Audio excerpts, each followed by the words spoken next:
প্রিয় খামারি ভাইরা, আসসালামু আলাইকুম। নিশ্চয়ই আপনারা ভালো আছেন। তো আজকে আমি আপনাদের সাথে কথা বলবো কিভাবে বিজ্ঞান ভিত্তিক খামারে ছাগলের খামার দিবেন আপনারা, সেই বিষয়ে আমি আপনাদের সাথে কথা বলবো। তবে যে কথাটি না বললেই নয়, যারা যারা আমার এই ভিডিওটি দেখছেন, ভিডিওটি ভালো লাগলে অবশ্যই সাবস্ক্রাইব করবেন। এতে করে আমি যে ভিডিওটি পরবর্তীতে আপলোড করব সরাসরি আপনারা পেয়ে যাবেন। তো আমি আর কথা বাড়াবো না। প্রিয় খামারি ভাইরা, আপনারা যেভাবে বিজ্ঞান ভিত্তিক একটি ছাগলের খামার দিবেন সে বিষয়ে আমি আপনাদের সাথে কথা বলবো। সম্মানিত ভিউয়ার্স, আপনারা যখন একটি খামার দেবেন এই বিষয়টি অবশ্যই লক্ষ্য করবেন, ডাইনিং টেবিলের বিষয়টি।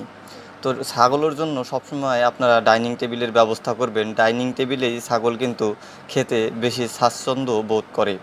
তো একটি ডাইনিং টেবিলের উচ্চতা আপনারা দিবেন কমপক্ষে 1 থেকে 1.5 ফিট। এতে করে ছাগল খুব সহজেই ভালোভাবে খেতে পারবে। তো আপনি একটা খামার দেওয়ার বিষয়ে সব কিছু লক্ষ্য করতে হবে। এখানে আপনাকে আরেকটি গুরুত্বপূর্ণ বিষয়ে যেটি খেয়াল করতে হবে সেটি হচ্ছে, এই যে কাঠের পাটাতনটি আছে, পাটাতনটি আপনারা বিছিয়ে দিবেন। তো বিছিয়ে দেওয়ার পূর্বে আপনাকে এই পাটাতনের মাঝের যে দূরত্বটা আছে এখানে একটু,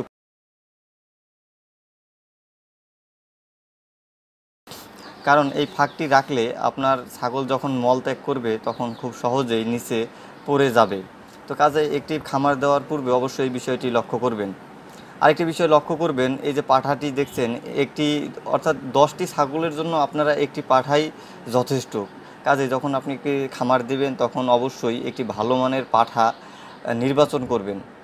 আর পাঠার শরীরে যাতে কোনোভাবেই চর্বি না জমে সেই বিষয়টি আপনারা অবশ্যই খেয়াল করবেন। তো ছাগলকে যে ধরনের খাদ্য দিবেন, যদি ঘাসের গুণগত মান ঠিক থাকে তাহলে অবশ্যই আপনারা দানাদার খাদ্যের পরিমাণ কমিয়ে দিবেন। সম্মানিত ভিউয়ার্স, এখানে আপনারা দুটি ব্ল্যাক বেঙ্গল ছাগল দেখছেন। এই ব্ল্যাক বেঙ্গল ছাগল দুটো রেখেছে এমনিতে শখের বশে। ভিউয়ার্স, যখন খামার দেবেন তখন এই যে দেখতে পাচ্ছেন ওঠার যে সিঁড়ির মধ্যে কিন্তু কাঠ লম্বালম্বিভাবে বিছানো আছে। এতে করে ছাগল উঠতে এবং নামতে সুবিধা হবে। এভাবে আপনারা দিতে পারেন। তো আপনারা যদি কাঠে যদি মনে করেন যে বেশি ব্যয়বহুল হচ্ছে, তাহলে আপনাদের নিজের যদি বাড়িতে বাস থাকে তাহলে বাস দিয়েও দিতে পারেন। সম্মানিত ভিউয়ার্স, দেখেন ছাগলগুলো কিন্তু প্রত্যেকটি ছাগল কিন্তু সুস্থ সবল আছে। ছাগলগুলো নড়ানড়ি করছে, ছটফট করছে, এগুলো হচ্ছে সুস্থ ছাগলের বৈশিষ্ট্য। সম্মানিত ভিউয়ার্স, এবং আরেকটি বিষয় আপনাদেরকে লক্ষ্য করতে হবে, এই যে দেখতে পাচ্ছেন যে হাফ ওয়াল করা আছে, হাফ ওয়াল থেকে উপরের টিন পর্যন্ত 8 ফিট উঁচু কিন্তু দেওয়া লাগবে। এগুলো কাজ না করলে আপনার খামারটি কিন্তু বিজ্ঞানসম্মত হবে না। তো কাজেই আপনি একটি খামার যখন দিবেই অবশ্যই আপনাকে ভালো কোনো মানুষের বা ভালো কোনো ডাক্তারের, যারা এগুলো ভালো বুঝে কিংবা পূর্বে যে খামার দিছে যার অভিজ্ঞতা আছে, তাকে আপনারা জিজ্ঞেস করবেন যে কোন জিনিসটি কিভাবে দেওয়া লাগে। সম্মানিত ভিউয়ার্স, তো উচ্চতা দিবেন আপনারা কমপক্ষে 8 ফিট।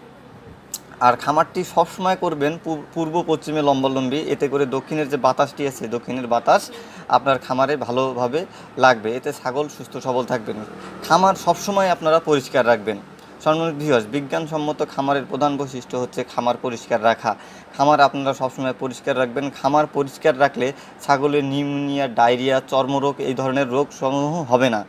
কাজে খামার সবসময় আপনারা পরিষ্কার পরিচ্ছন্ন রাখবেন। এই যে দেখেন নিচ থেকে যে উপরের উচ্চতা, এখানে কিন্তু 5 ফিট দেওয়া আছে। সম্মানিত ভিউয়ার্স, আপনারা আমার কাছে ফিতা থাকলে আমি আপনাদের মেপে দেখাতাম।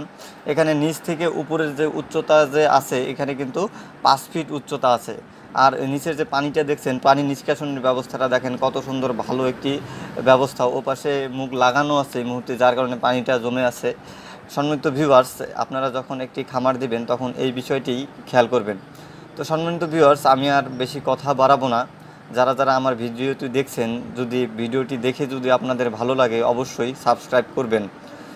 সম্মানিত ভিউয়ার্স, আজকের মতো এখানেই বিদায় নিচ্ছি। আপনাদের সকলের সুস্থতা কামনা করে আজকের মতো এখানেই বিদায় নিচ্ছি। আল্লাহ হাফেজ। আপনারা সকলেই ভালো থাকবেন।